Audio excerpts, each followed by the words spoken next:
Welcome everyone to another awesome episode of Wine, Hops, and Road Stops on location at the Beer Stop in West Hazleton. I am with Alan. Alan, what are we going to talk about today on the show? Oh, we got a lot of good stuff for you today. First, we have the new Yuengling Golden Pilsner. First time Yuengling's come out with a new beer in a couple of decades, probably. And that's we're going to try that today. First time for me. I don't know, I think you've had it before. I've actually did, yes. Yeah, yes. So, we'll get a first time for that. And then continuing with our March Madness, we're going to do the stout bracket. So this time, I'll get to drink. Last time, you got to drink, so it's only fair. It is only fair. So we have 16 stouts, and we'll see which one I end up as my favorite.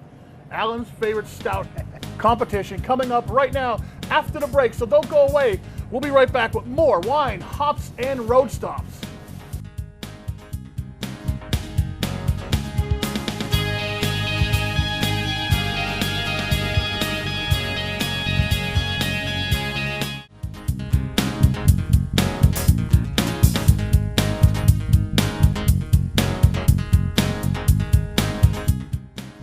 Welcome back to Wine, Hops, and Road Stops here on WYLN TV 35. On location at the Beer Stop. If you like what you see, drop us a line on Facebook. Easiest way to get in touch with us is facebook.com/Wine, Hops, and Road Stops. And today, we got a brand new beer from Yuengling here. Yeah, it's their Golden Pilsner, so it should be nice, crisp, and clean without being overly hoppy, and I'm looking forward to it. This new beer may not seem like a big deal to you, but to America's oldest brewery, it's huge. The new Golden Pilsner is the first new addition in 17 years. Now, we all know the traditional lager, and in northeastern Pennsylvania, you could order it just by saying lager, which is an amazing feat of brand recognition in itself. You say lager, everyone knows what you mean. But the brewery has been looking for ways to appeal to drinkers who prefer something a little lighter, and say hello to Golden Pilsner. Yeah, so our three core brands, we have our traditional lager, our light lager, and our black and tan. So we refer to these as our core brands. So this new Golden Pilsner is going to play in the refreshment arena, where our other three brands don't necessarily live. So we've listened to our consumers. They seem to be gravitating into this category. This is a very crisp, refreshing, flavorful beer. Has a really nice balance between the hop and the malt characteristics. The feedback for the Golden Pilsner from consumers has been amazing. We're really looking forward to having this beer in this refreshment category. In fact, we were down at Virginia Beach this past weekend, which is one of our pre-launch markets. It's a very outdoor, active, lifestyle type of beer, and where we were at this running event, we really hit our target demographic. Now, this new beer is similar to Yuengling Premium, which is also a Pilsner style beer, but while Yuengling Premium is brewed with barley and corn, Golden Pilsner is a German style Pilsner using 100% barley and noble hops. It gives it more hop flavor and a dry finish. That is the new beer from Yuengling right here. So let's try it. Yeah, right. Why not? Yeah.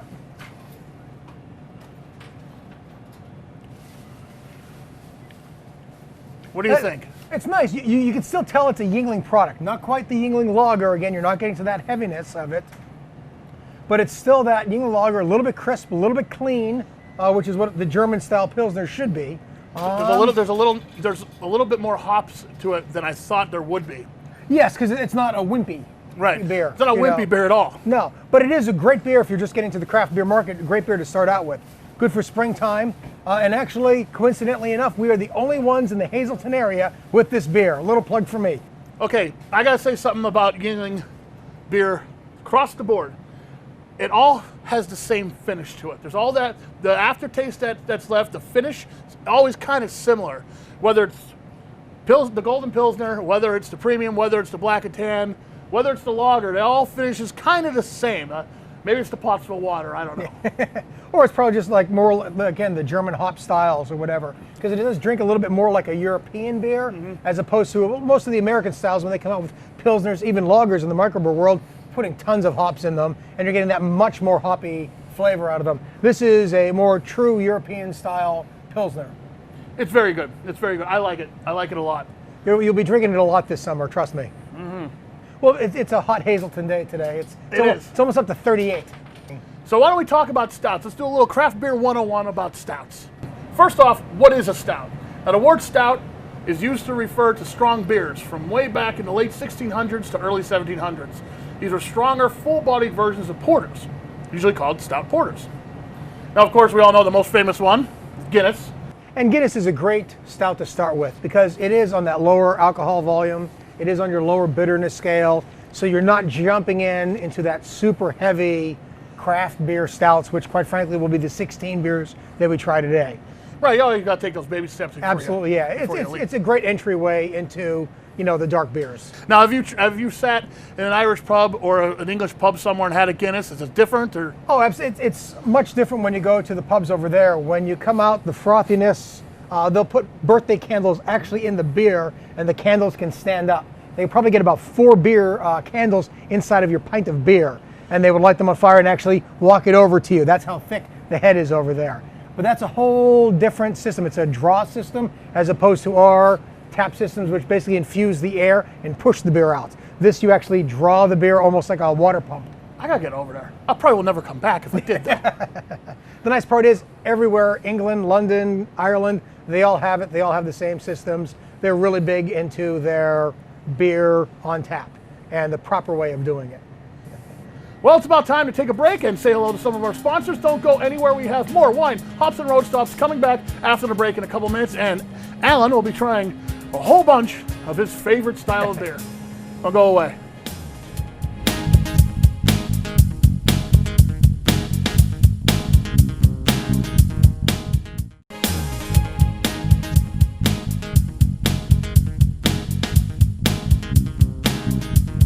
Welcome back to Wine, Hops, and Road Stops here on WYLN TV 35. And now, Alan's Stout Challenge. We're going to start with 16 of the best stouts that Alan has here at the beer stop. And it's a blind taste test. He doesn't know what beers these are. And he's going to taste them. And the winner's going to move on, and the loser will be eliminated.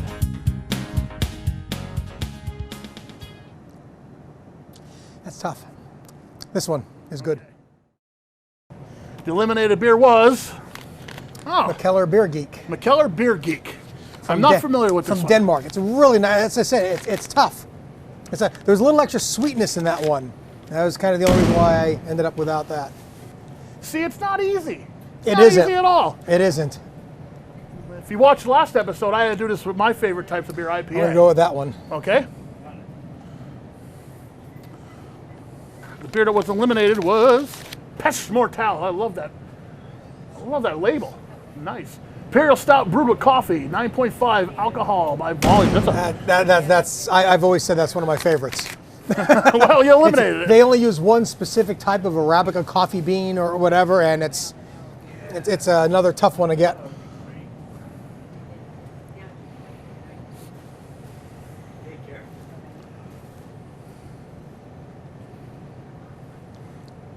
This one. This was Bavarian Cream Vanilla Java Porter. All right, so that was a porter. So that was it's a little lower on the scale. Alcohol 5% by volume. That one. Okay. The one that is eliminated is, Bittersweet Nitro Imperial Coffee Milk Stout by the Left Hand Brewing Company. Again, a really good beer, but again, I think it's more as you get tasting the same beer style over and over again, it was much lighter. That's another thing that was happening to me last episode was I couldn't taste the difference until I had a drink of water. Otherwise, everything was just This one. hoppy. Yep. And we have eliminated, Old Rasputin. Yeah, Russian Imperial Stout. I really like this beer. I do too. Apparently not enough. I know. Quite frankly, I think the alcohol in that one just was, a little too much. 9% by volume. Yeah. This one. That one's even a little funky, quite frankly. Funky. This is a funky one. Well, the funky one There was a lot of sweetness to it. is eliminated, whatever it is. It looks different. Okay. Just the color on it doesn't look like a stout to me. Apparently it is. It is the Nitro Red Velvet Stout by Ballast Point. Very, very sweet. Very sweet. So if you're looking for a sweet stout, that's the one. Now this one's, I've had this before. It's brewed with oatmeal, beets, and chocolate. It's a little weird combination, don't you think?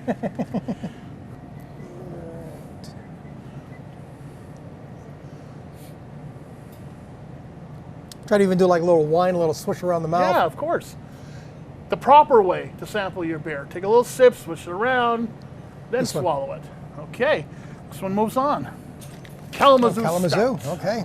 It's another standby. Stout brewed with licorice. Yep. Wow. Yep. Instead of the oatmeal to kind of curb things off, they put the black licorice in. Oh, that's interesting. That's a shame. That was a nice beer. I like that one.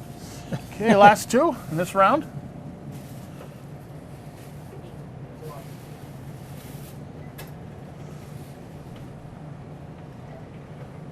This one. Okay, Oh, the Wake and Bake. the Terrapin. Wake and Bake Coffee Oatmeal Imperial Stout. Stout with coffee added. And remember, none of these beers are bad. This is like the best of the best as far as stouts go that we have here. And we're on round two. And I'm disappointed with round one. Some of my favorite beers are in round one, and it's tough to fathom. Well, let's start off with round two. Here we go.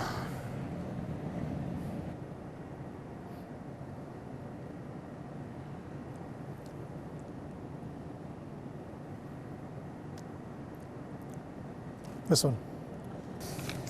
All right, we eliminated Super Stout Coffee Stout. It was super.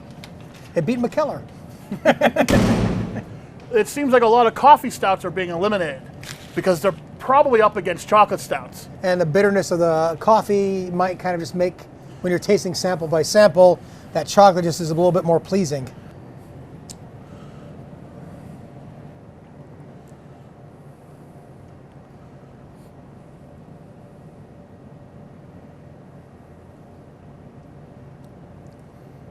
Kind of thinking these are the same style even. Maybe they're the same beer. Maybe we're tricking Could you. be. I'm gonna go with this one. Very similar, huh? You going Very with this similar, one? Yeah. Oh, Morning Glory Espresso Stout. Again, another coffee stout. Another coffee stout. Another one of my favorites too. It's That's a not great- just because I like the label. Brewed and bottled by Old Dominion, and it's brewed with espresso beans. That one. Okay. What was eliminated this time was Great Lakes, good brewing company, Ohio City Oatmeal Stout. Great Lakes just makes a nice product all around. Absolutely do. I don't think I've had a bad beer by them, No. but not good enough to be Alan's favorite. Now you're making me feel bad. I don't feel bad. Like we said, this is the best of the best. Yep. All right, last two in this round.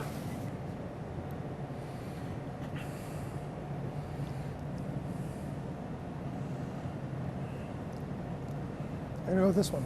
Okay, you going with this one? I am. Okay. We eliminated Omegang Lovely Dark and Deep Oatmeal Stout. 5.3 alcohol by volume. Another great beer. It even has like a serve at 50 degrees Fahrenheit, the little temperature thing going back to the last episode we were talking about, you know, serving your beers at certain temperatures. They actually put that right on the label. A good stout's always nice around 50 degrees. It changes the complexity of it and just really makes everything stand out nice. Right, you don't want it too cold. No. You'll lose your flavor, right? No. Okay, now we're at the final four. Getting rough. Competition is fierce. I'm gonna go with that one. Okay. It's you should try this at home because it is so tough when you're testing such good beers against each other. Oh, no, no, no, no. What did we eliminate here? Oh, boy. Oh, how's that feel? That's my favorite beer, I say. Founder's Breakfast Stout was eliminated. Double chocolate coffee oatmeal stout. It has everything good in there. Yep. Chocolate, coffee, oatmeal, and a stout. I mean, look, it's even a baby eating it Yeah. on the what could go front. How wrong? could you not like it? This is an excellent beer, though. I mean, Yeah, it did it's- make it to the final four. 8.3 alcohol by volume, 60 IBU, so it has a little bite to it. It's a very good beer.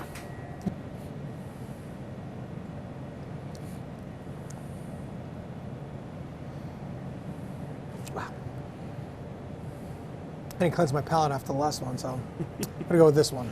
Okay. Oh, this is a good one. This is a really good one. Trogs. Trogs Java Head Stout brewed with coffee beans. This is another one of my favorites. 60 IBUs, so it's a little hoppy. 7.5 alcohol by volume. The color is black. It says right on the label. It even lists the hops that it's brewed with. Clustered Chinook and Cascade. It's a really good beer. That's a great beer. Find out who the winner is in a couple minutes. Don't go away. We'll be right back after these messages from our sponsors on wine, hops, and road stops.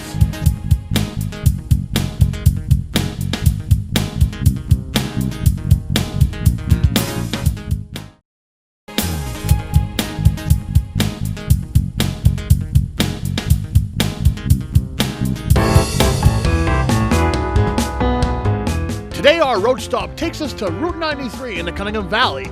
Near the entrance to Interstate 80 is a food truck everyone has been raving about. So I had to take a trip to Jay Zapata's authentic Mexican food truck and see for myself.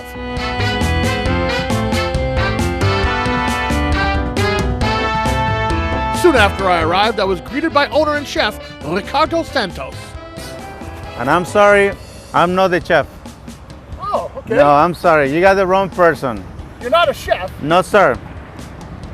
I'm the man with a passion for cooking, and that's what I do for a living.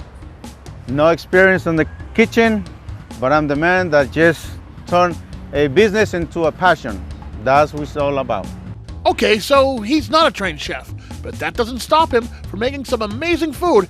Everything is made fresh with local ingredients whenever possible, and the recipes he uses are the same as they've been for years. I can close my eyes and tell you what's on it and what's in it. So that's all based on flavor, consistency. I had to make everything is local. By the way, everything is local. Getting from Burgers Farm, I do hazel meats. I do a lot of business with local because I want my community to go as well. About the name, tell me about the name Zapata. Tell me about it. Jay Zapata, that's the name of my grandma, Julia Zapata. She was a great woman in my life. Thanks God she helped me to be who I am right now, including me on the food business. So she was a fantastic cook too, right? She was the best, the best. No disrespect, Mom. Of course not. So tell me about what you offer here. Well, right now we offer in tacos, burritos, quesadillas, nachos, tamales. We make our own horchata. But you could bring anything, I could turn it into something with my signature. So you said it's Mexican, but a little bit different? Oh yeah, when I say different, because we come from a very, very poor family. Pinto beans, it wasn't on our menu. We can afford it, we're like $1 extra, so we use black beans, which is cheaper. We don't use oil or fat pork lard because it was money to me. So what I just boil. I know flavor has to come with something, not just greasy. So we use herbs and salt to make it up for the meat that we don't put in the beans. Plus, I'm following my own pattern. I do not follow other traditional pattern. I'm creating what I grew up with, that's what I'm serving. If you don't find fajitas, I'm sorry, I didn't grow up with them. It's not on my menu, I'm sorry. You have to have a passion to do what you do. Day in and day out, you get up early, you come here, you do this. Why do you do it? Well, to be honest, sometimes you do many things for money, but this time I hit the bottom. The only way up is to follow my instincts as a human. People need to eat fresh. People have to enjoy, and I think I'm the right person to give it to them. I believe that no money can buy happiness. It pays your bills, but it can't buy happiness. And I'll be working maybe 16 hours a day, 18, and I'm happy for what I do. That's my true passion, cooking for passion. The regulars you have, you enjoy seeing that because they love your food. Definitely. It's like a one more point to my life of happiness. Sir, we love your food, boom. I got pulled over once on a highway, and they told me, I'm not gonna say, but they told me, are you the guy from the food truck? Yes, I love your food. Amazing. So that's an easy way out of a speeding ticket? No, it was on the speeding ticket. Now, if there's one thing on your menu, pick one thing that you're most proud of on your menu, what is it? I will go with the quesadilla. It has memories.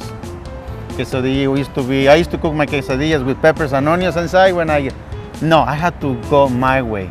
And you may find it similar, but not with my flavor. Quesadilla is the one. Let's talk a little bit about your location, because this is not the only food truck you have in the area. We have one more in Humboldt, Harris you pull, and coming soon we're gonna go to Bloomsburg. Oh, so you're expanding. Expand a little by little. Not only can you enjoy authentic Mexican food and take advantage of daily specials, expect a dash of political humor when you're there also, and an air horn that sounds off for first-time customers. So I just moved from Arizona after 35 years, been jonesing for good Mexican. Saw a line here the other day when I went to get gas. There was like 6 people in line I said, hey, is this food any good? They go, heck yeah, it's good. That's why there's a line. I haven't even left the parking lot. I got a cheesecake. Quesadilla. Man, it rocks. Really good food. Really good food. Can't argue with this guy, right?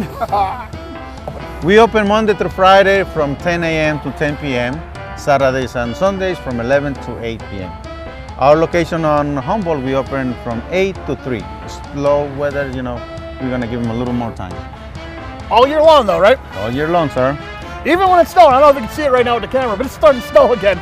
So we're gonna go sample some food. Now I couldn't come down here without sampling the food, and all this looks fantastic, amazing. But right now I'm just gonna keep it simple. It's a simple taco. And homemade horchata. It's fantastic. I am definitely a convert. I love this place. And that is this episode's Road Stop. Jay Zapata, authentic Mexican food truck.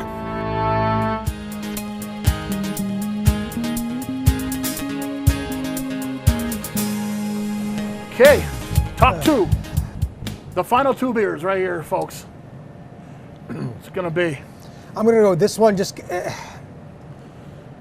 yeah, I'm going This with one? that one. Yeah. So, what's the runner-up? The runner-up was all right.